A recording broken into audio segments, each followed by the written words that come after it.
This is Brian Meador from East Carolina University. You are listening to the Sports Objective, the official, unofficial podcast of the Pirates.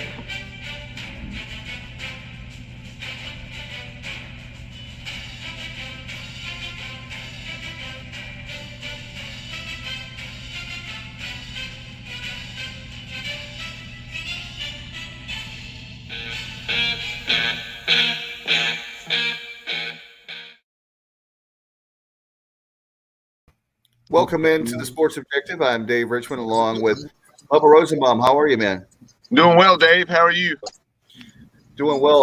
Bubba always, I'll tell our guest, Bubba always gives me a hard time about my wardrobe. So tonight I want to make sure that I wore an ECU. Can you see that? I wore ECU and it's a purple shirt, Bubba. So did that pass inspection, by the way? You did. Job well done. Okay, good. All right, and now very excited to have back. Speaking of a pirate that we think a lot of and a friend of the show for the last few years, great to have Ron Clements back on, author and an ECU grad, as you see there on the screen, those watching live right now. And obviously, if you're watching archived in 2006, how are you, my friend? Good. Yeah, ECU 06 right there. But I'm doing well. I'm actually repping my Milwaukee, wrong side, my Milwaukee Brewers, the first place Milwaukee Brewers. Hey, Bubba, by the way, next time, I just realized this, so it's not our fault. But next time, we need to have some walk-up music from Ron. We need to play Willie Nelson on the road again because dude's living in an RV. Really proud of him. Jealous that he gets to live in an RV. And while we're I don't know if I'm working hard, but that definitely Ron has a life, right, Bubba?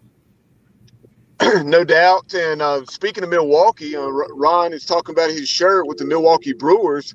A Brewers fan and also a Milwaukee Bucks fan is Corey Gloor, and Corey will be joining us during the second half of the show. He's obviously director of broadcasting down with the Tulane Green Wave now, so we'll get a look at Willie Fritz's ball club, and we'll talk to Corey also about the Bucks winning the title. Fear the deer. It's going to be the year of the cheese. So Bucks in July, Brewers in October, Badgers in January, and Packers in February. There you go. All right, so you heard it here first. We have breaking news from Ron Clements. So all the people, when you go to Vegas, just remember Ron Clements said, put all your money on those teams to Wisconsin, and certainly we do that. Ron, very excited. You and I were talking pre-show in the green room about your book. I'm just fascinated by, first of all, I know it's a sportsman guide right to Route 66. I'm just fascinated by the whole Route 66. Maybe it's because I grew up watching National Lampoon's Vacation, the Route 66 thing, how they were Chicago to LA.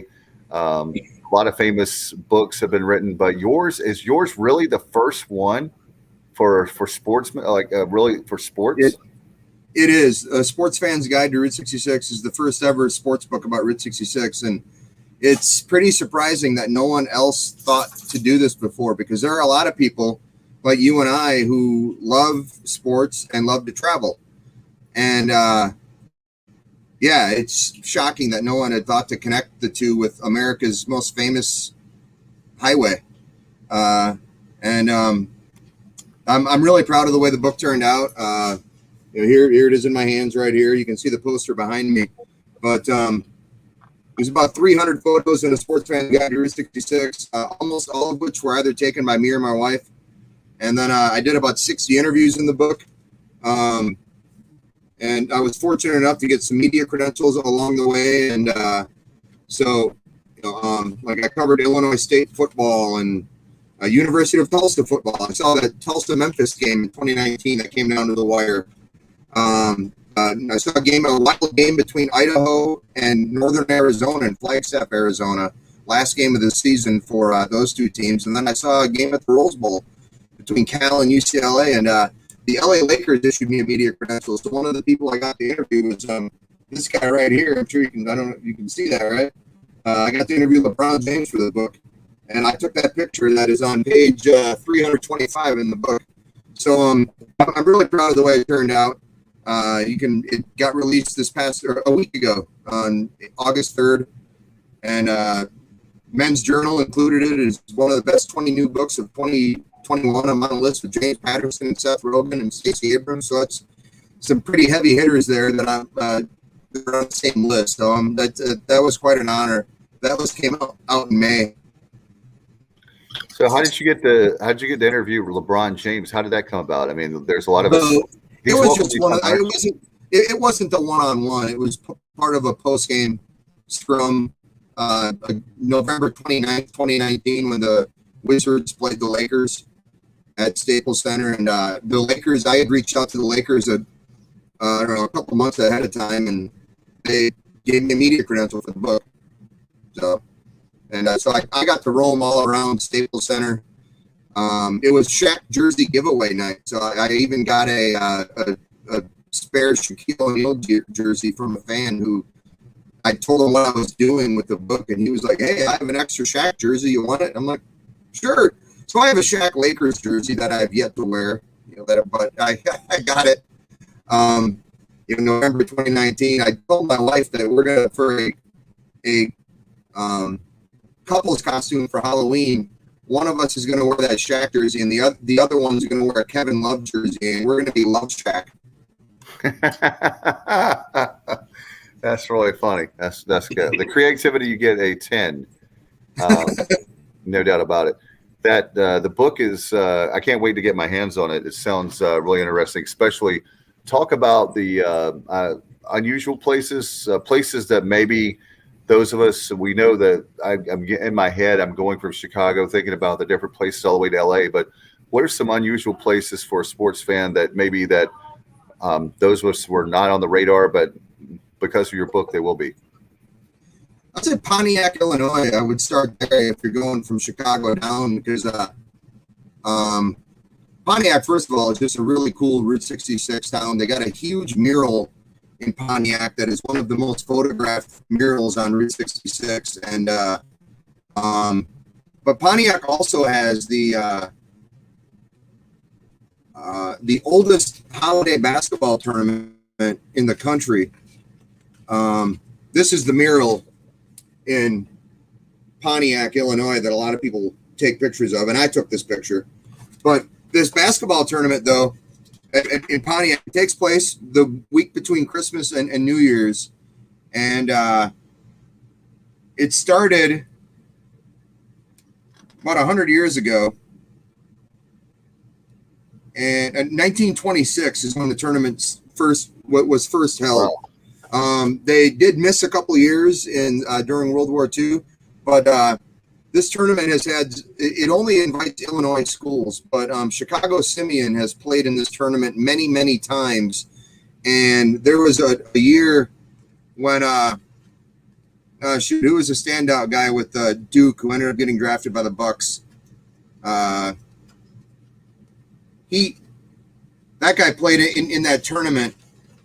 And Jabari Parker, is that right? Yeah, Parker, yeah. Yeah, Jabari Parker. So when Jabari Parker was at Chicago Simeon, there were people who traveled as far as like from Toronto to go to watch him play in Pontiac.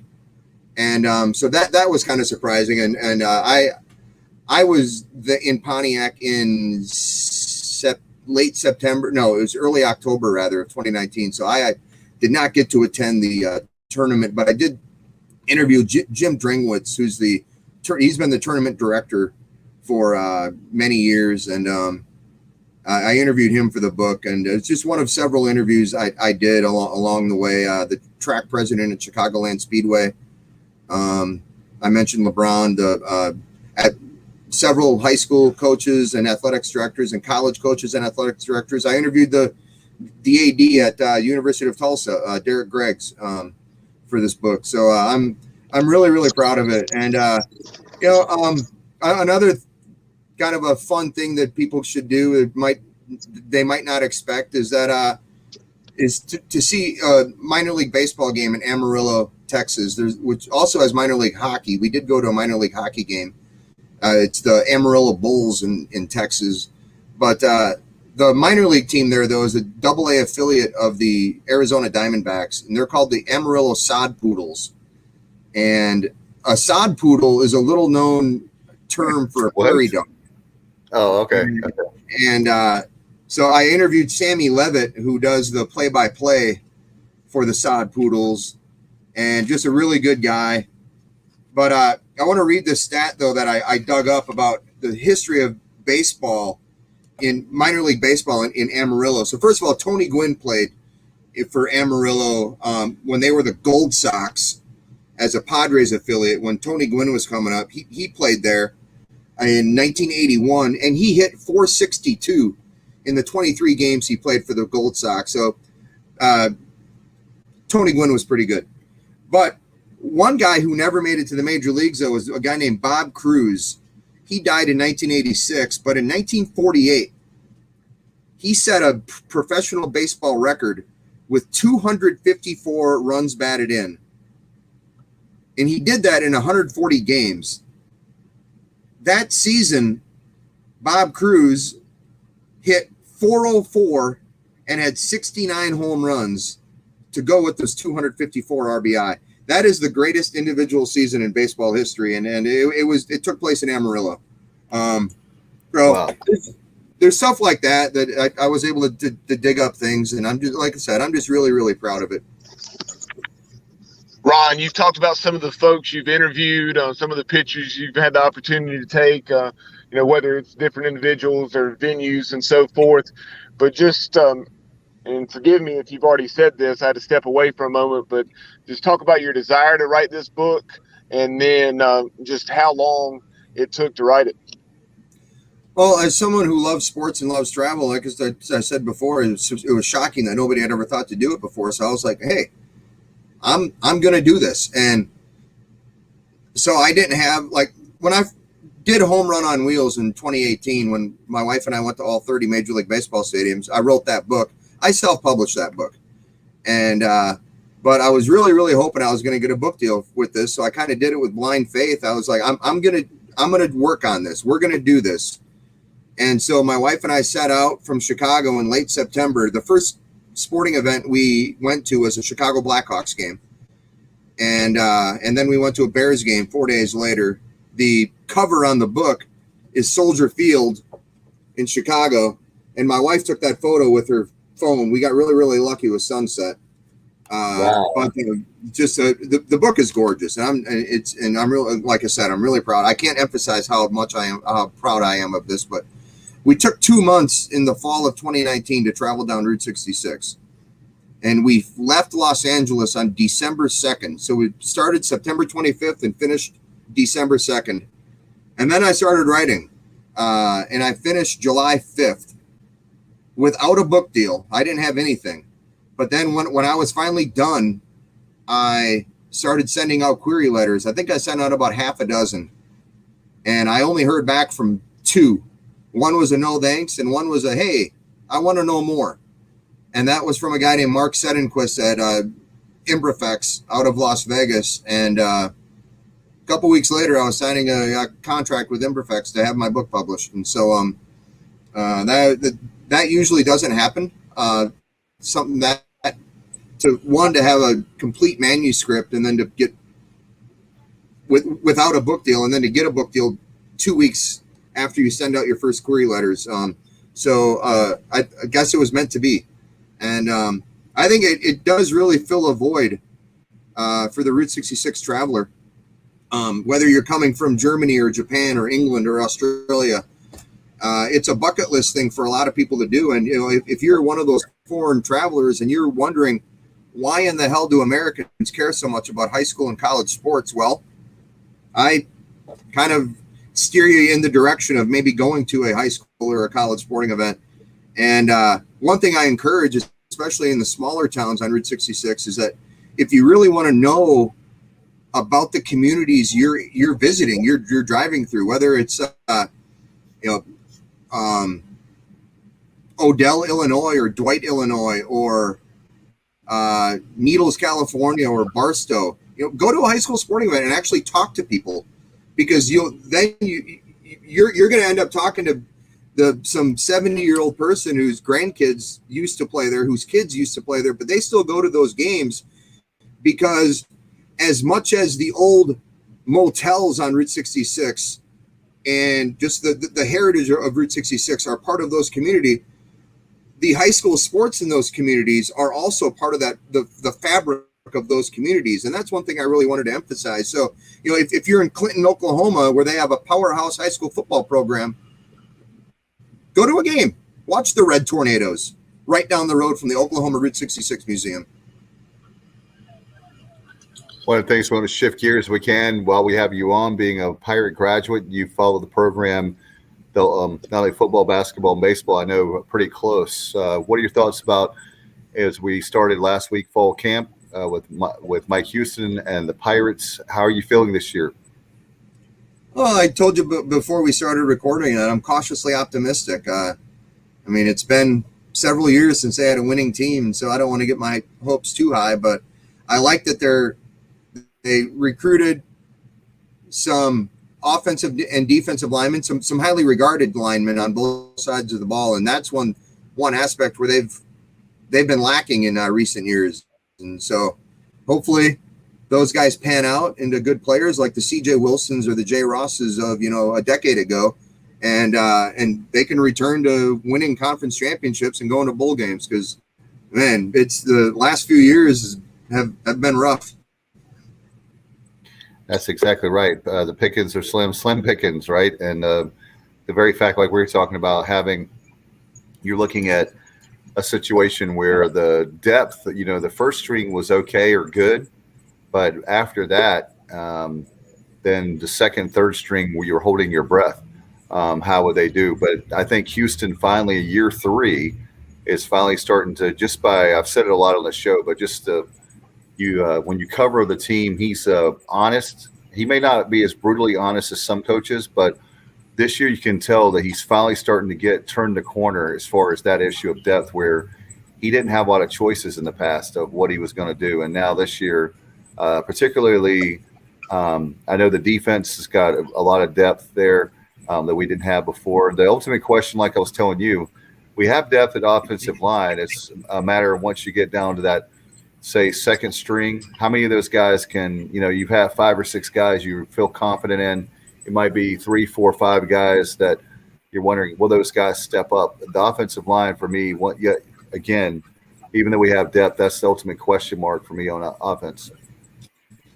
And I like that they brought in some grad transfers too, who already have some experience, because the freshmen, those linemen who are coming in as freshmen, they're probably not going to have much of an impact this year. But hopefully some of those grad transfers and some of the JUCO transfers will be able to have an impact and kind of set the foundation that hasn't been there since basically since Ruffin McNeil was fired. Cautiously optimistic. Let's hope for 6 wins, and anything above that is gravy. As long as they go to a bowl game, I'll be happy. That's exactly right. I know Bubba's going to be there. We can focus on the national championship next year. Sounds good to me. Now, Ron, obviously another excellent season for East Carolina baseball, making a super regional, coming up shy at Vanderbilt in the pursuit of Omaha. I know back during that run, you had some comments or tweets that were perceived by some to be, maybe controversial, disrespectful, however you want to phrase it.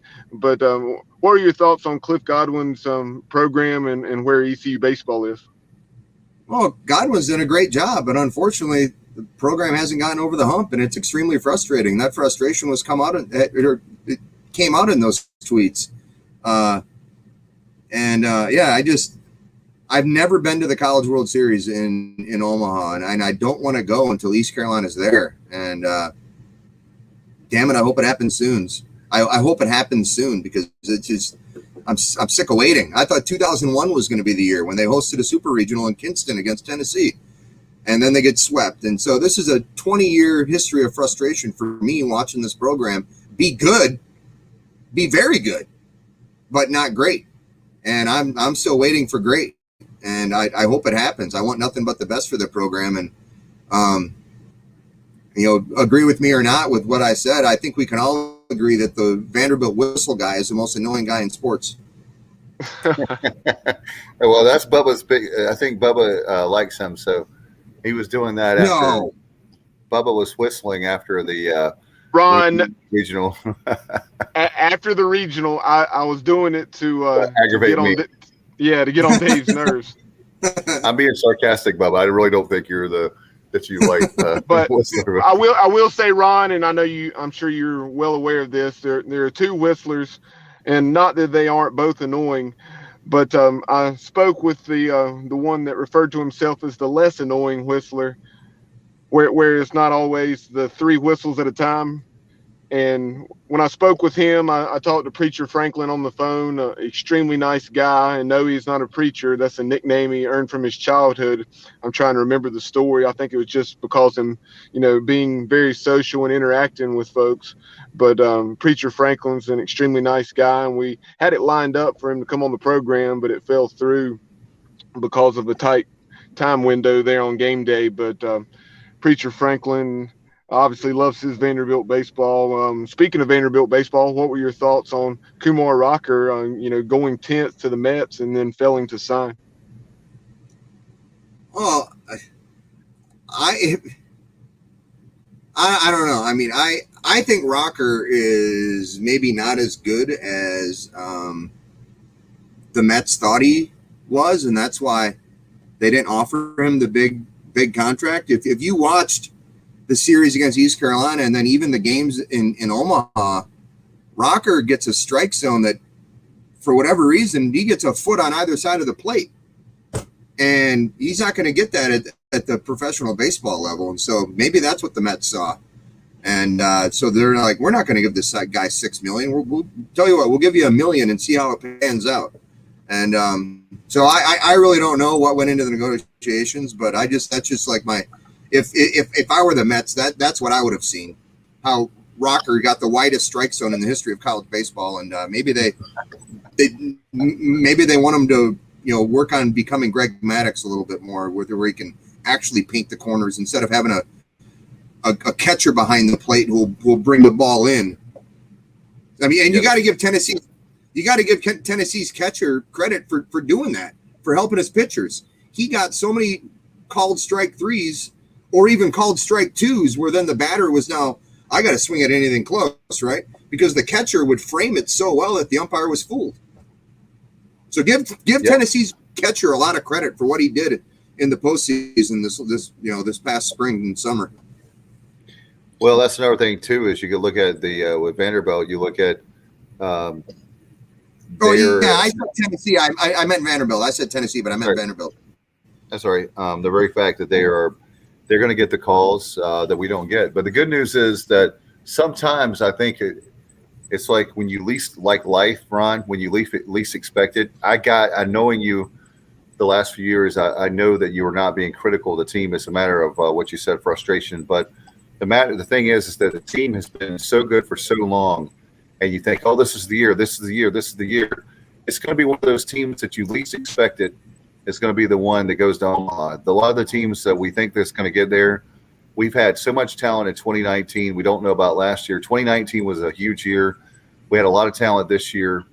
And it's one of those things that's very frustrating because you want it so bad, not only for your alma mater, you want it bad for Cliff Godwin, all the coaches. You want it really bad for those players. My God, how many hours a week do everybody in the program spend on that? And they're so close every year, 2017, obviously not. They didn't even make it. But most of the years they're in it, and they're so close and so close and so close. And then, like you said, it's like, how do you get over that to the next level, over that hump? Yeah, and you look at what who's the guy who went to the Cardinals in like the first round and is just killing it? He got promoted to AAA already, huh? Yeah, Burleson. Yeah, Burleson, actually, I saw Burley play yesterday evening down at the DBAP. He went 2 for 4, and I think he's 5 out of 14 now. 5 out of 14 or 5 out of 15. Yeah, I mean, to get drafted in, what was it, a month and a half ago, and then all of a sudden, boom, you're in AAA and just on the doorstep of the big leagues. That just shows you the type of talent East Carolina has had. Gavin Williams, going getting drafted in the first round also, and so yeah, they have talent. Now it's just a matter of catching lightning in a bottle and winning a super regional, not just getting to a super regional, but winning one. And I hope their trend of kind of a downward, trending downward late in the season changes, so that instead of going on the road for some of these super regionals, they can host a super regional like they did in 2001 against Tennessee, because you can't drop games to South Florida and Central Florida late in the year and then expect to be one of the top 8 seeds and host a super regional, assuming you win the regional. Yeah, that hurt us in the Houston series. There's a lot of stuff in there. Before we let you go, I want to ask you about basketball with Joe Dooley. Obviously, year 4, we had a lot of problems with COVID. That was a sport that really hurt us the most. I think in February we played, what was it, like a few weeks? It was scary how many days in a row that we went 20-some days, right, Bubba, without a game. And so I want to get your thoughts on Joe Dooley, year 4. Recruiting has gone very well for Coach Dooley this year. Just want to get your thoughts before we let you go. I hope that South Carolina transfer works out. This is East Carolina has not been to the NCAA tournament since a lot of East Carolina fans were born. It was 1993 was the last time they were there, and they've only been there twice. The only other year was 1972, before I was born. So I want to see East Carolina in the NCAA tournament and win a game. They were one and done in both 72 and 93. So that South Carolina transfer was big. Drawing a blank on his name, but I know he's a pretty good player. Just reading about him when that transfer happened. So if they can have a guy like that provide some veteran leadership for the younger guys, and with the foundation Dooley's put in over the last 4 years or 3 years, I like I said about the football team, I'm cautiously optimistic. Yeah, the South Carolina transfer that you referenced, Zoe Frink, I'm definitely excited about him. But Vance Jackson Jr., who began his career at UConn, then went on to perform very well at New Mexico, and then didn't go as well at Arkansas. But I don't think that was as much anything. Just even if you're a good talent, you transfer to a program like that, and you're there 1 year. You don't know exactly what to make of that, but I'm very excited about Vance, and then also Winston Tabbs from Boston College. He can really put the ball in the basket. Yeah, we'll see. When does practice start? Late October? It's coming up in sometime in September, I believe, right, Bubba? September, okay. I believe September is officially somewhere around there, but Ron, let's get the book. We want to sell a lot of copies for everybody. Tell everybody, I know, is it available digital where we can get it? Yeah, you can get a Kindle version on Amazon. So it's heck, it could be in your local Walmart right now or your Barnes & Noble. But the website is sportsguide-rte66.scenicsidetrips.com. And if you just Google a sports fan's guide to Route 66, it'll bring up that link, the Amazon link, the Barnes & Noble link. Like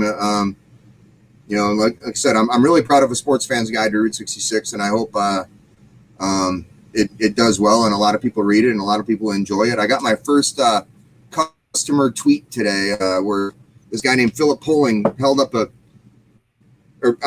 tweeted a picture of himself with the book, and so I was like, oh, cool, that's awesome. The book came out a week ago, and now I'm getting these tweets. So, yeah, like I said, I hope it does well. I'm really, really proud of it, and go Pirates. All right, maybe you can get it on Audible. That would be cool, where I can ride down the road, listen to you talk about trip on Route 66. That would be cool. So, my wife and I had talked about that because I have all of these recordings. If I were to ever do the Audible version of it, I would actually play the recordings that I have. So it's not me trying to mimic LeBron James. It would actually be LeBron James, Exactly. Give us social media where they can follow you, and then we'll let you go. All right, it's at Ron_Clements on Twitter, and then and that's about it. All right, Thanks, man. guys. Good luck to the book. Appreciate you, man, and look forward to talking to you again soon. Give my. All right, Ron Clements, appreciate him very much. And now the guy that Bubba, this is the most awkward interview we've done, I think, in forever, because we had a guy that was a Pirate who's no longer a Pirate, right, Bubba? Yeah, no doubt. Still getting used to seeing this guy in green. But speaking of green, when we talked to Ron, Corey, as far as fearing the deer. I was checking out that hat there. Yeah, you got to be. What does it say, Bubba? What does that say? It doesn't say the Charlotte Hornets. My team. 2021 NBA champions. The header is a nice touch. I know you've had that before, but seeing kind of that on your show for the first time, that's unique, isn't it? Yeah, it is. Used to seeing it in purple and gold, but no, we're obviously extremely happy for you. And how are things going down in New Orleans? How are you settling in? Doing well. I've been here for past the month mark now, and it's very hot and very humid, and so I'm sweating more than I've ever sweat in my life. But the people here are great. The campus is beautiful. The facilities are awesome. The teams have been awesome to be around, and camp just started for football here, just like back there in Greenville. And so to be around the team now as they're getting going, that's been a blast here over the last couple of days. So it's been really, really a treat since I got down here. You know, Corey, it's pretty funny because Bubba has had a lifelong, I guess, a bucket list to do Mardi Gras, and he has a whole bunch of beads saved up. So can he crash with you? Yeah, sure. I got an air mattress. I mean, I'm about 15-minute drive outside of the downtown area, but Mardi Gras is everywhere. The parade routes go right by Tulane's campus. So come on down, bud. You got a place.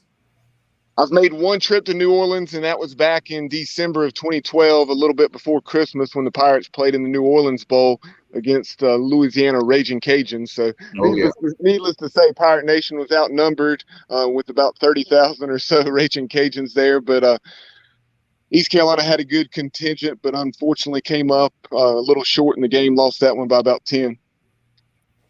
It's yeah, I'm trying to think of when football, obviously, that's back in Greenville this year. Basketball will be here, so come on down for some basketball. It's a home and home this year. And then baseball will be here in New Orleans in the spring. It'll be Tulane hosting ECU, and I've already got a small glimpse of that schedule already from our end of things. I can't say anything yet, but I know East Carolina is coming this way come next spring. So make the journey down. That's going to be really. I hate to even think about baseball season without Corey Gloor, or any time for that matter. But certainly with baseball is going to be very different. Do you know? Let me ask you this question: breaking news. Can you give us any breaking news? Do you know of when East Carolina will hire your replacement? And I hate to use that term replacement because you never can be replaced. But the next person that's going to be in the broadcast chair for East Carolina baseball, the voice. I'll be frank here, gentlemen. You are probably more dialed into things at East Carolina than I might be by this point. I still have plenty of people that I talk to there, but in terms of that, in terms of timeline, I got nothing for you there. The position is open. I don't know when they are looking to fill it. It's probably going to be a little bit of time, I would imagine, because you still have – you got a while before the season will start, but I would imagine once fall really gets deep into the season, we get towards winter, then they'll probably start looking at some things. But I don't know. I have no idea where that process sits. I certain some people reached out to me about it when my news came out. Just, hey, so how can I get in touch with people about this? I'm interested, that sort of thing. I directed him to a certain spot, but I am out of the loop when it comes to that. So, Corey, talk about the podcast that Tulane Athletics is doing. I believe it's called The Current. Tell folks about that and what else you've had going on there before we dive into Willie Fritz Ball Club. Yeah, the Current was the podcast that started actually with my predecessor, Andrew Allegretta. He put it together back in 2019, actually, and it really took off and became a very popular item that this athletic department was getting behind. And then when COVID hit and it really took out the potential, the possibility of doing the radio coaches shows on location, which are so popular around the country. And So the podcast became that essentially, and that's what it's going to stay that way because everyone loves the format that it became. So each week I'm sitting down with folks from around Tulane in some capacity, whether student athletes or coaches or staff members or folks who have played here, folks who contribute in some way, and giving folks, an inside look at this athletic department. Not, it's not just football based. It won't be just basketball come winter. It won't be baseball only come spring, but you're going to get a full kind of view of what goes on in this athletic department, whether it's, this coming episode, which comes on Wednesday, I'm talking to our sailing coach because they were a national runner-up this past spring. And so giving you a little bit of insight on some of the programs you maybe aren't thinking of, and talking to folks behind the scenes, like the director of equipment last week, he was getting ready for fall football camp. There's little things like that so that people who love Tulane, people who have been a part of this place for decades,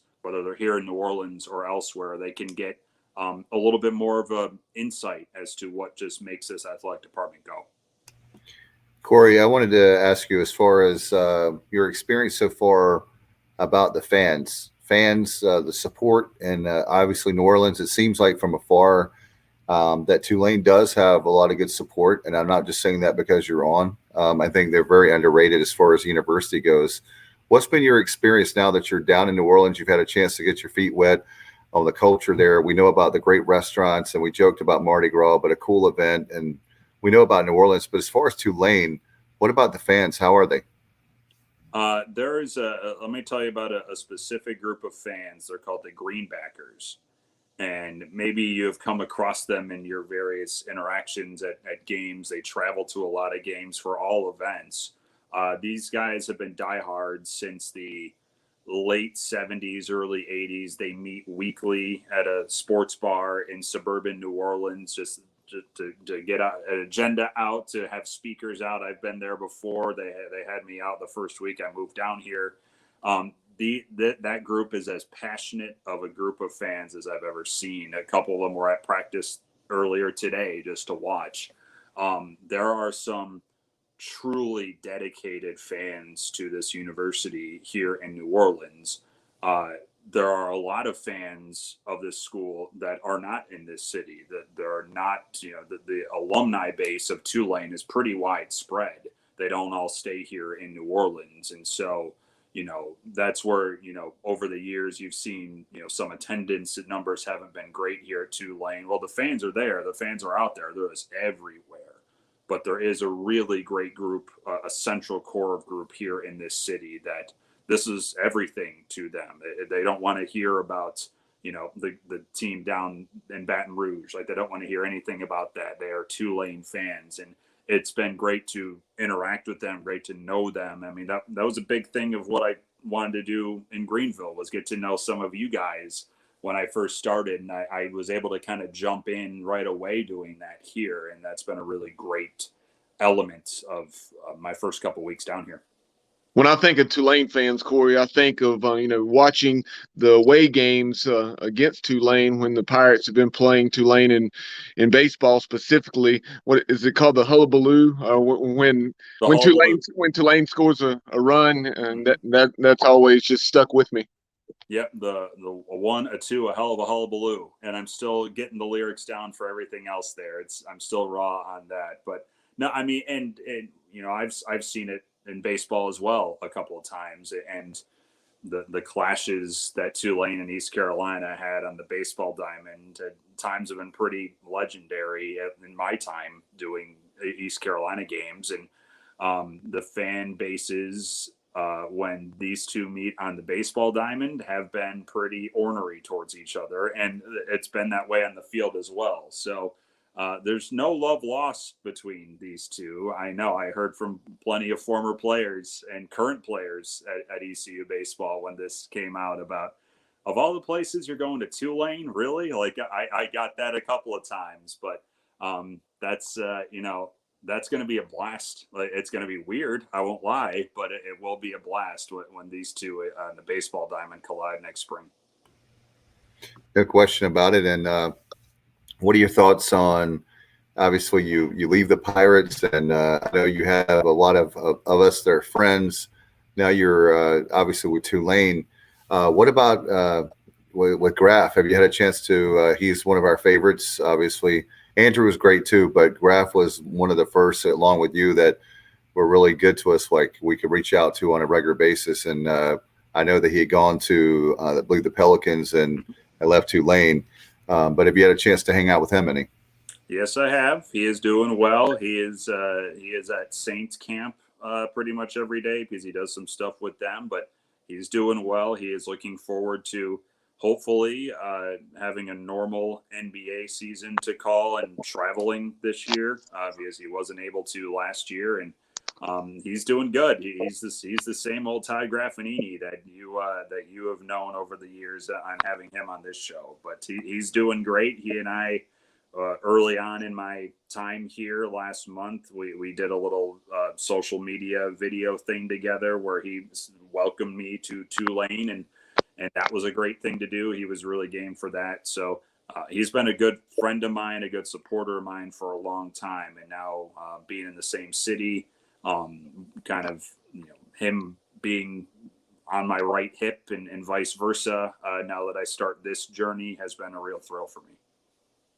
Speaking of camp, obviously on college football, fall camp has been getting underway here the last few days. Talk about Willie Fritz's ball club. Consistent winner over the last few years. Do you see this club maybe being the one that starts to contend for a conference crown? It's fascinating because I think talent-wise, I think they're a top 4 or 5 team in this league. It's as deep of a team as he's had here, and this will be year 6 for Willie. And heading into camp, there aren't a ton of, frankly, position battles up for grabs. The right side of the offensive line is very much a question. They're rotating a couple of guys in there at the start. And the D line, you're replacing 2 really key parts of last year's team. Cam Sample and the D line, Patrick Johnson was the joker linebacker, who's essentially an edge rusher, but they're both gone to the draft. And so you have voids there, but everywhere else, by and large, they feel really good about where they sit, and they feel good about the 2 deep on those positions. So talent wise, I think they're at that point where they can contend with, Cincinnati is a pretty clear number 1. But with a UCF, with a Houston, with an SMU, Memphis and Tulsa, I know are picked over Tulane by the media last week. But I put Tulane on that pedestal with certainly those 2, and with the SMU and the Houston as well. I think they're that good. The schedule will dictate quite a lot, and I've never been a guy that says, well, the record doesn't tell the tale of what this team is. But the non-conference schedule is brutal, and it's as hard as you're going to get in the country. And then the 6 teams that were picked above Tulane in the preseason poll, Tulane plays them all. I mean, they only play 2 teams underneath them, East Carolina and USF. And so they're going to see, Oklahoma. They're going to see Ole Miss. They're going to see UAB. And then they're going to see everyone who was picked above them in this league this year. It's a gauntlet of a schedule. This team's equipped to handle that, but will that translate into an 8-win, 9-win season where I think the team can be? We'll have to find out because they're that good, but will the teams that they're going to play allow them to actually break through like that? Hey, and for folks who may not be aware, very quickly, Dave, I wanted to touch on this since Corey's talking about the non-conference schedule. A lot of folks may be aware, but Oklahoma, Lincoln Riley's bringing the Sooners into Yulman Stadium for the opener, and then talk about those other tremendous non-conference games. Yeah, Oklahoma is certainly, when you go around town here, you will have people saying, Oklahoma is coming to Tulane? We say, yeah. And then they automatically assume that game's going to be in the Dome. And then when we tell them it's on campus, it's even more surprising that Oklahoma is going to come to Yulman Stadium. That game, single game tickets haven't been released yet here at Tulane. There won't be any for Oklahoma. Like, that thing's gone. Like, it's completely sold out. So that will tell you, obviously, Oklahoma have some folks traveling in for that, but that tells you kind of the anticipation here as well, that it's really lit a spark. in this city. And then Morgan State week 2, you'd like to think that's a win.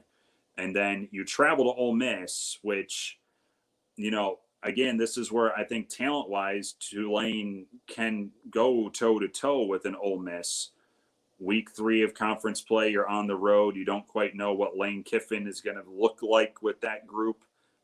It's going to be a fascinating matchup. And then you back it up with a home game with UAB, who is Conference USA champion, picked to win that division that they're in again this year. That non-conference slate, those 4 games before the trip to Greenville, I mean, you are 2-2 is a great run through that. 3-1 is unbelievable. But if you can get out of that with a 2-2 mark, I think Willie Fritz would be okay with that heading into week 5 against ECU. Speaking of ECU is in the same predicament, not same, but a tough non-schedule, and that's what I've been saying for the Pirates this year. 2-2 would certainly do that. By the way, history lesson for not only Pirate fans, but obviously folks watching, listening to the podcast. We'll talk in a little bit about conference realignment, but I had forgotten, because it was before my time, believe it or not. I look maybe older than I am, but I had forgotten Tulane was one of the founding members of the SEC. Yep. Had 3 titles, but they have more SEC titles than South Carolina and a lot of other schools. Not Mississippi State, not throwing shade on Mississippi State or South Carolina and some of the other schools. But talk about, I brought that up on purpose because people may not realize the rich tradition of football and certainly how proud the fans are, just like you were talking about. I was just really fascinated. I was like, wow, I can't believe I forgot that. I knew that when I was way younger, and it didn't dawn on me again. Yeah, there's a deeply rooted, successful history here at Tulane that a lot of fans still will still bring to the forefront, and it's worthy of that. You're right, that not only were SEC founding member, but they were successful in it.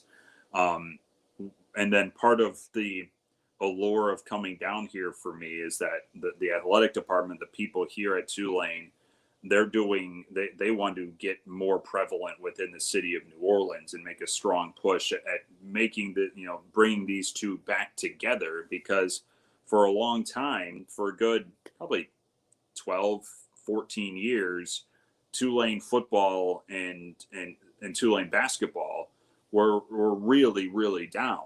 They had an undefeated run in '98, which is still held in lore here. But then after that, it's been real rocky. And then the Katrina year, where they were playing everywhere, just a miserable season for obvious reasons. There's almost a lost generation of fans around Tulane. And now you can sense a swing back upward here with the recent run of football here, some excitement around basketball. And baseball has always been very important down here. And so you're seeing it trend back upward. And that's important to the folks here in this department to bring Tulane and New Orleans back in together and make sure that there isn't another gap, a decade plus gap of interest. And everyone's driving behind that. It's really infectious to be a part of right now. Corey, speaking of basketball, Johnny Gardner chimes in on Facebook saying, is Ron Hunter as good of a guy as he comes across as? Seems like he would be great to work with. Johnny, let me tell you, Ron Hunter is awesome. And I haven't had a ton of recent interaction with him. I met him in my interview tour back in June. He is exactly what you think he would be. And I've been graced pretty well here with the 3 coaches that I'll be working predominantly with. Willie Fritz is as genuine as they come, and it's at times a little surprising to when you hear him, when you talk to him, when you interact with him. It's hard to connect that he's a Division I college football coach, because by and large you think a college football Division I head coach is just going to be like just madness to work with. There's so much that they operate under and a lot of stress, but Willie is unbelievable to be around. Ron is as energetic and as passionate as anyone I've ever interacted with. And there is a real groundswell of support behind him in getting Tulane basketball just back to where it needs to be here. And then Travis Jewett, it's fun being on the other side of that for as long as I was. And then, being able to walk into Travis Jewett's office here a few days ago and just hang out and chat with him for, a couple minutes and just hang out. Like he's as good of a guy as you would want in a coach like that, even if fans back in Greenville would be surprised to hear that with some of the clashes that have been had with him over the years. Those three guys are some really superb gentlemen to be around, to work with. It's going to make my job a lot of fun. It already is, but those three are really something special. No question about it. Corey, we were just talking about, I want to get your take on certainly about conference realignment, get your thoughts on that. Where do you see things stand? I know a lot of people were talking about the Big 12 rating of the American, but as we've seen over the last week or two, it may be the other way around where the American rates the Big 12. I know there was talk last week about the Pac-12, and I haven't had a chance today. I've been in a different situation where I hadn't had a chance to listen or pay attention to the media at all today. So I'm kind of coming here a little bit blind as far as conference realignment. But where do you stand on that? What's your take on? Do you have a hot take on conference realignment? I don't know if I really do. It's both surprising and not surprising to see what has happened with Oklahoma and Texas. I think the way in which it has gone down is the surprising part, not that this is occurring. It's fascinating. It's going to be fascinating to watch play out over the next couple of years. And I do think it's going to take longer than maybe fans will hope for the other chips to fall, because there's not a great amount of rush you feel at the moment until the next domino tumbles, and whatever that's going to be, we don't know. I think there are certainly some players here that can make their influence felt, whether it is in the Big 12 or the American or the Pac-12 or the ACC or the Big 10. Someone's going to make the next move here. And I'm fascinated to see which way it shakes out, because I truly don't know where it's going to go. But all I can figure is that something's going to happen. And hopefully it's in the benefit of Tulane. Hopefully it's in the benefit of you guys back there at East Carolina as well, whatever shakes out, because this was the first step in, I think, the long-term structure of college sports forming. And I hope that we're on the right side of it. I don't know what that's going to look like. I don't know what that's going to be. I don't know how long it's going to take. But I certainly know that it's not over. Like, it's not going to sit put with where we are now. And hopefully things work out for the better of the schools that we care about. One of the questions I had for you, I realize I haven't asked it, so I better ask it before my old age I'll forget to ask it again. I was going to ask you earlier on about name, image, and likeness. How is that? I mean, you have a great University, Tulane. I'm sure you get a great education, right? And you have a great city. It seems like to me, if I'm a kid, not that I'm going to not come to Greenville because I love Greenville, but it just seems like to me a town like a Memphis, a Houston, a Cincinnati, this particular case with New Orleans. I mean, New Orleans, I've been there a few times, and with the culture and I hate to say party because it's more than that. There's a lot of cool stuff there. Music scene, I could go on and on, but what about name, image, likeness? Is that a situation where Tulane can get a recruit because you're like in New Orleans and you've got a pro city and you've got a lot of cool people there? Yeah, I mean, I think it's going to strengthen a pretty good selling point here where, I mean, to come here to play sports, it's a slightly different animal than a lot of other schools, because it's not cheap to come here. Like, if you're walking on, then you really have to work your tail off, because I think only Stanford is more expensive tuition-wise of an FBS football school than Tulane. And so the selling point for a Willie Fritz to go into a kid's home and say, all right, here's a scholarship. You're going to get a world-class, like, insanely good education here. It's going to be challenging here. to go to school and then play football in a great city with a good team in a really good league, in a great facility. And it's also going to be like, I was out of practice this morning. It was 85 degrees at 7:30 and humid. Like you have to be tough, like really tough to pull this off here.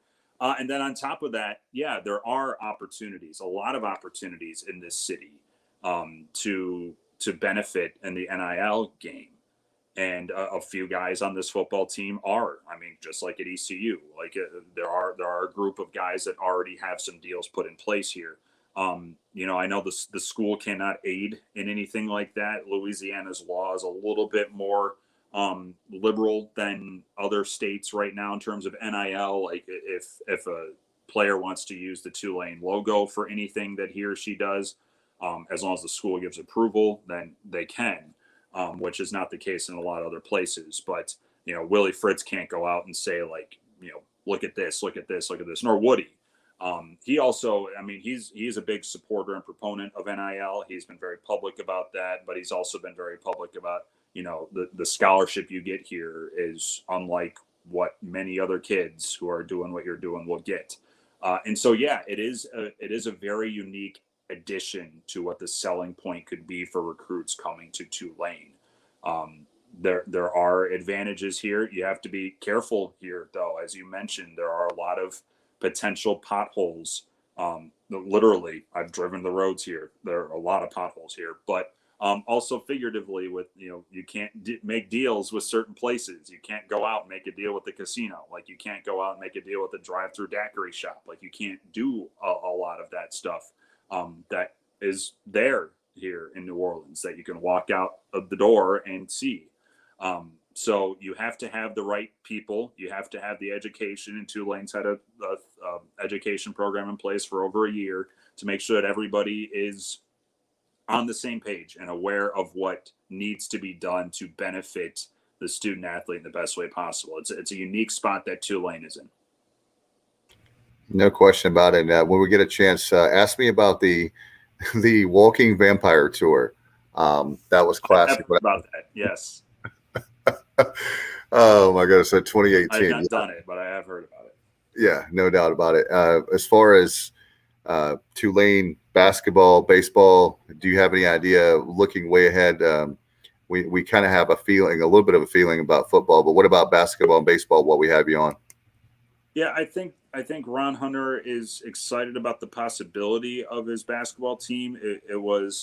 He gets pretty much everyone back from last year, and it's a really young team that had to manage what was, I heard you guys talking to Ron about how basketball was probably hit harder than most seasons across college sports in terms of COVID, and it hit Tulane as well. To manage that with a very young team, to keep them all together, to bring them back for this year. And it gives him, another year to really get his system set. It almost feels like last year was they grew together, they learned together, they had to go through a ton together. And now, like, they're going to come out the better side for it by still being here in New Orleans together. So I think there's some excitement about what the next step could be for Green Wave basketball. And then baseball, that's going to be interesting because, they were right there, as we know very well, for winning this conference back in the spring. And then they had a horrid weekend in Cincinnati, and that wiped out any shot that they had. It probably cost them an NCAA tournament spot, and then made a run in the conference tournament. They lost all their starting pitchers in the draft. And so they will have to completely remake the starting rotation here.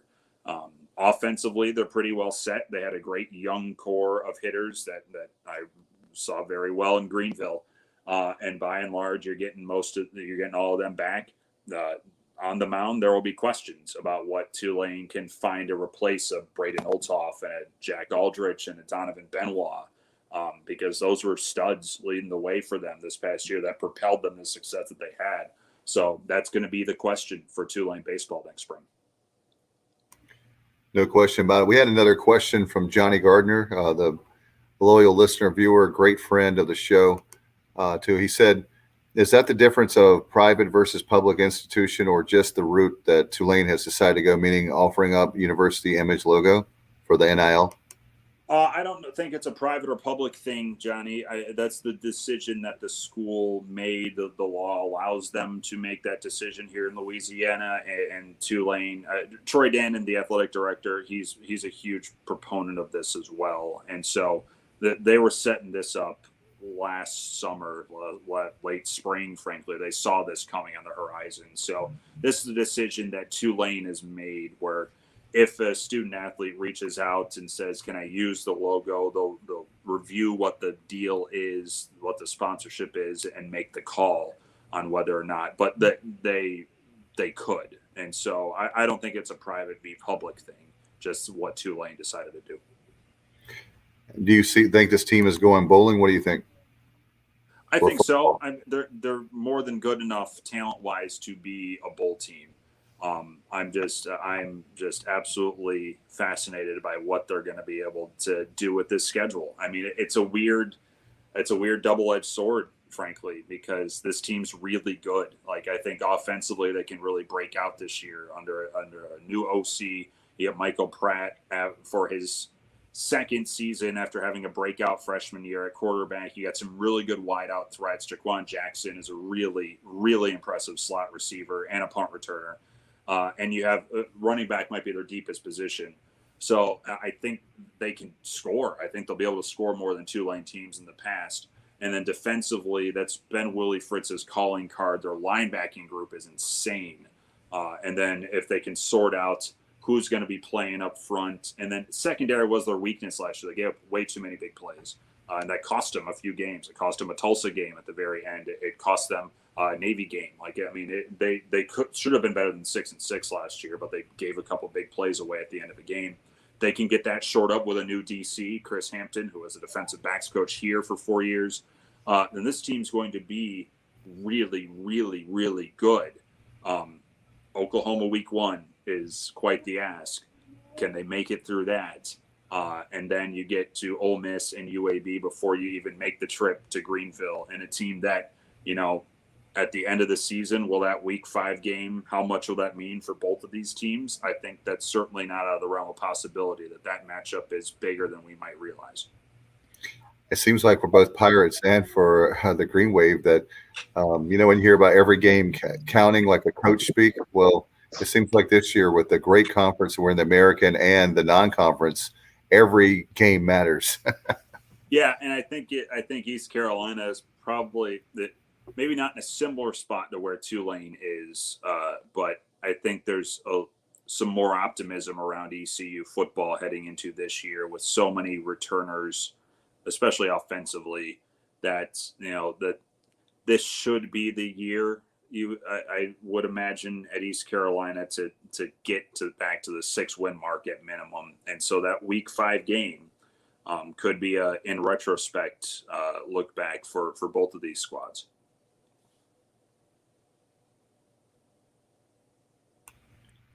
Bubba, did you have another question for Corey? No, Corey. Really appreciate you coming on. I know what it was, Dave. I was going to just chime in when Corey was talking about that Tulane defense last season when they won handily in Greenville. That defensive line was something else, and they made the Pirates one-dimensional. We could not run the football, and then when we were one-dimensional, we couldn't pass protect. Yeah, and that was one of Pratt's better games as well. He had 3 touchdowns in that game as he was still getting his feet wet a little bit as the starting QB. And, he's going to get, all of his wideout weapons are back. His tight ends are back. Lose the top 2 running backs, but they feel they're actually better off with the running back crew they have now, with Tajay Spears coming back from a torn ACL, Cam Carroll right behind him, and then they get a transfer from Utah, Devin Brumfield. They think they can go 3 deep as the running back position. They really, really like where the potential this offense can be. And I remember I was at that game in Greenville where the mentality in that press box was, East Carolina can come out with a win here. And then it was, you're at Patrick Johnson, Cam Sample up front were monsters defensively. but it was Michael Pratt that really kind of stole the show. And that, I think, caught a lot of people by surprise there in Greenville. It won't, and I gather it won't in the first weekend of October this year. And that was not Patrick Johnson for Pirate fans of 94.3 The Game. That was Patrick Johnson of the Green Wave. Slightly different makeup, like skill set of this Patrick Johnson. I love you, PJ. We're going to have him on in the next week or two, but I just want to make that clarification there. Corey, man, we appreciate you so much. You've been so good to us all the way back to the beginning of the show. I think you came on the second month we were on.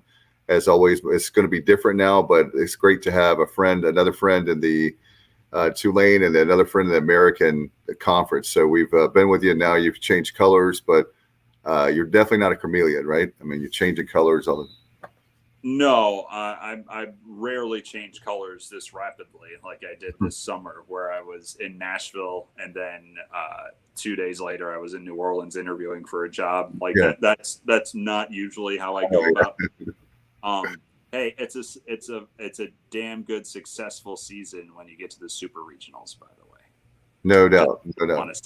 To fans who are watching and. Just want to make sure that gets across. Absolutely. Yeah, that's not quite. Never. It's always disappointing when we don't make it Omaha, but never a disappointment in the slightest when you're in the final 16 in the country. Yeah. I'll leave it at that. But I was certainly listening. To Ron, great guy. I knew you were reading his book, but that's just not correct. All right. Not to leave it like that. I apologize. Go ahead, drop the mic, Corey. Yeah, I'll drop the mic there. It was I loved every second of it with East Carolina. I love coming out with you guys. I can't imagine you want me on weekly next spring for extra innings, but I loved it. I wouldn't trade it for the world.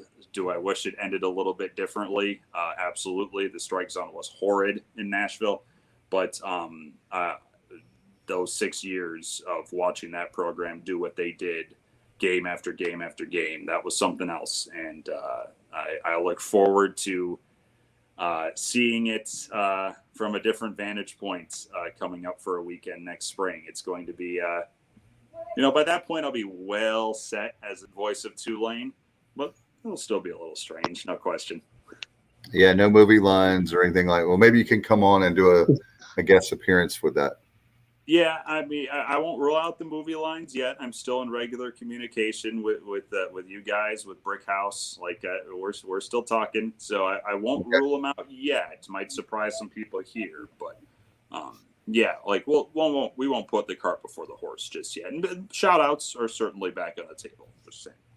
All right, cool, Corey, man, good talking to you. Great catching up, and if you. Definitely love to have you back on maybe mid-season or sometime during this season to see how things are going, and obviously for that game too.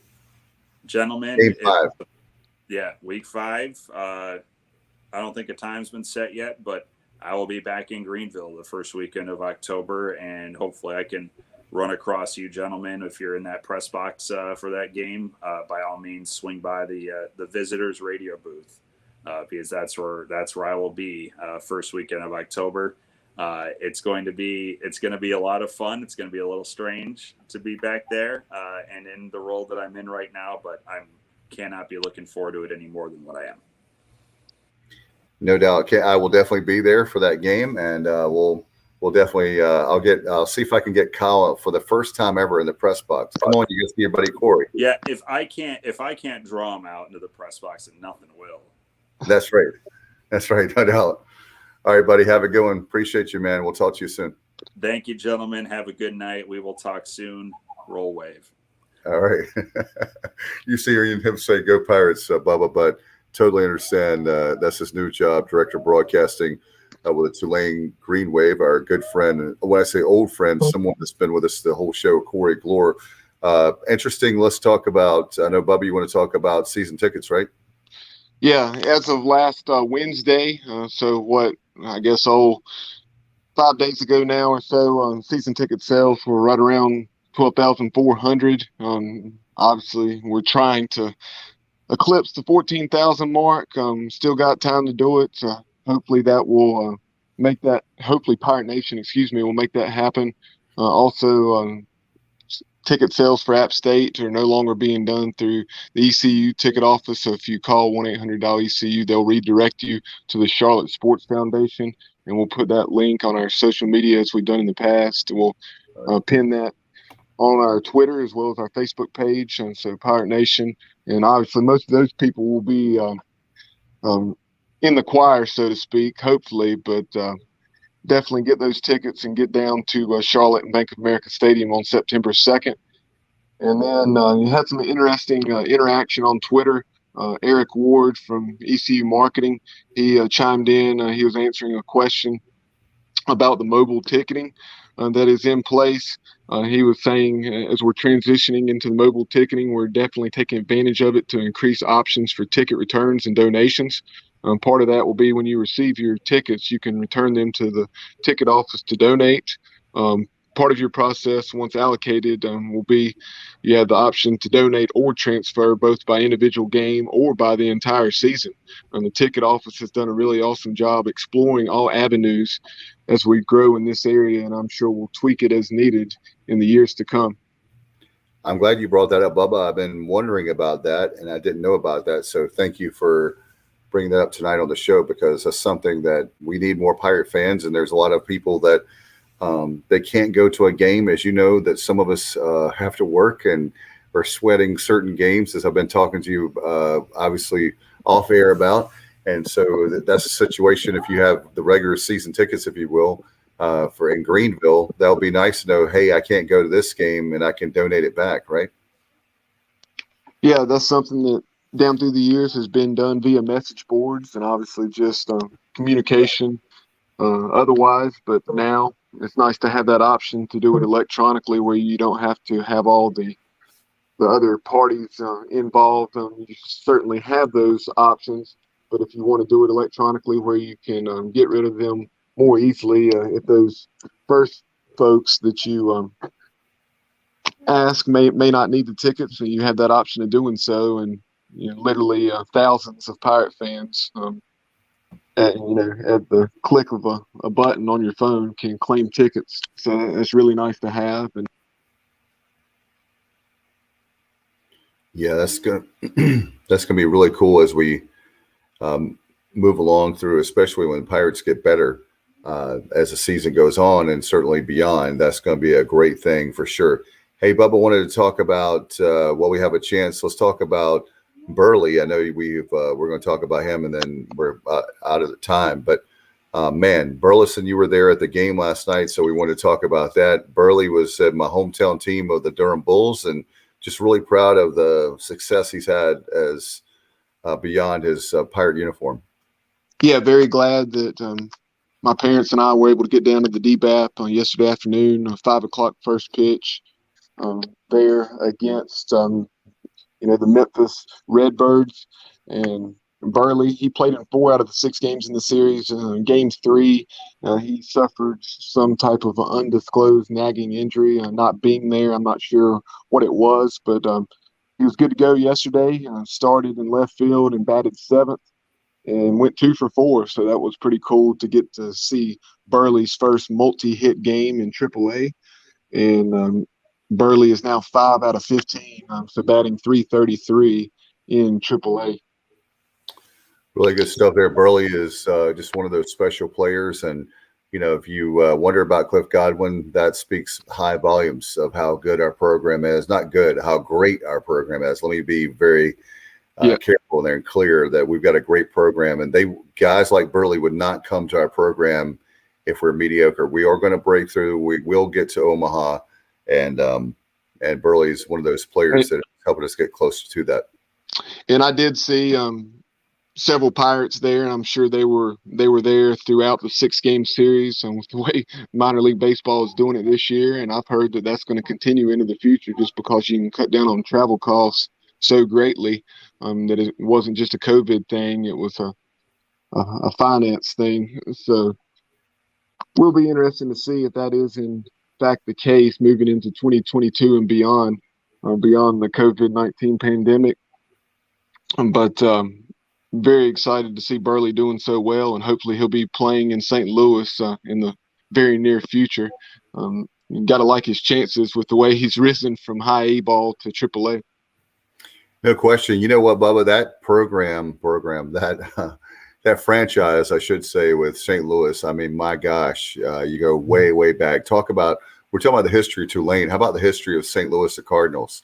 I mean, they're right up there with the Yankees and Dodgers. I mean, there's certain programs and franchises in this case that are very special. And the fact that he's in that organization, the fact he's moved very well, I tell you what, unless he gets injured or something like that, God forbid, I think he will be playing with a Cardinals uniform sooner than later. Yeah, absolutely. Alec Burleson is very blessed to be in that Cardinals organization. It's so tradition rich, as you mentioned, as so many other Pirates are, and guys like Chris Holba, to name one, Evan Krasinski. Yep. Evan Krasinski's been as high as AAA, and I think he may be battling an injury. I need to research Cruz. I know he was in Memphis earlier this season, but for those who may not were not able to get out to the DBAP over the last 6 days, definitely check out our YouTube channel. Have some pictures as well as video footage of Alec Burleson from that series finale that they lost in 10 innings to the Durham Bulls, where Burley went 2 for 4 and also made some nice plays in the field. Really happy for him, and go Burley. Very happy for him. And the St. Louis has a great person and player for sure, and good luck to him. No doubt about it. We'll keep up his progress. And Bubba, I've got to check that out. Thank you for doing that. I know you're always great about taking pictures and videos and stuff of different stadiums. So folks, always he's working hard on our social media, especially with our YouTube channel, and great stuff there. Do you have anything before we go, buddy? Yeah, a couple things. Okay. We're going to be giving away a couple of season tickets. We've talked about that for quite some time, but have not begun the contest yet. But it is here, so that will definitely be starting here in the next 2 or 3 days. Definitely by the weekend, if not sooner. So stay tuned on Facebook. Make sure you like and follow, and subscribe on YouTube. And there will be a video on YouTube talking about how you can win these 2 season tickets. They're up in the fan zone, section 213 or 214. I can't recall which, but a couple of free tickets to some lucky Pirate fan to be able to watch East Carolina in all 6 home games this year. And then also upcoming content on Thursday, we'll be catching up with our buddy from ESPN, Rini Ngolia. He helped host the AAC Media Days down in Texas. Rini will be coming on to obviously break down East Carolina, but also the American, and take a look at college football on the whole. Did a great job of Media Days, and looking forward to having him on. He's a class act for sure. And in Norfolk next for Pirate fans in the Tidewater area, you want to see Burley play, that's where he's going to be. So thank you, Johnny. Johnny's one of the best. I'll tell you what, we need to, hopefully at some point he'll come on the show, right, Bubba? Yeah, we'll definitely get Johnny on air at some point. And then also, in addition to Rini and Golia from ESPN on Thursday night, we'll have Sam Raz, our buddy with the Scott and Holman podcast, to take a look at Dana Holgerson and the Cougars as they enter year 3. Disappointing, 7-13 in the first 2 years for the $4 million man or whatever Dana's making out there. That's right, Bubba. Very important year for Dana Holgerson. Clayton Toon, quarterback there, is very talented in the Cougs. Some folks are projecting them to win 8 games, and they definitely need to do that. At the very least, need to get to a bowl game. But that's a program that has such high expectations after what they had accomplished under previous regimes. No question about it. They definitely have the talent, certainly with that right close by, and that Houston, I don't know if it's Metroplex, but certainly the metropolitan area, they really have a lot of talent, as you know, that if you follow college sports, in this particular case, college football for sure. All right, Bubba, you ready to roll? Absolutely. All right. Appreciate you, Bubba. Thank you for all your hard work behind the scenes, my friend, and appreciate Ron and Corey, two of our good friends, for coming on tonight.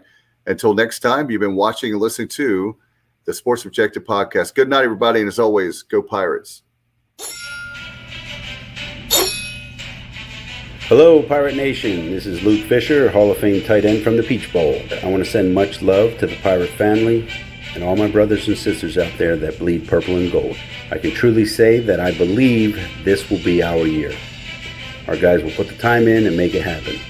The one question I have is, will you believe?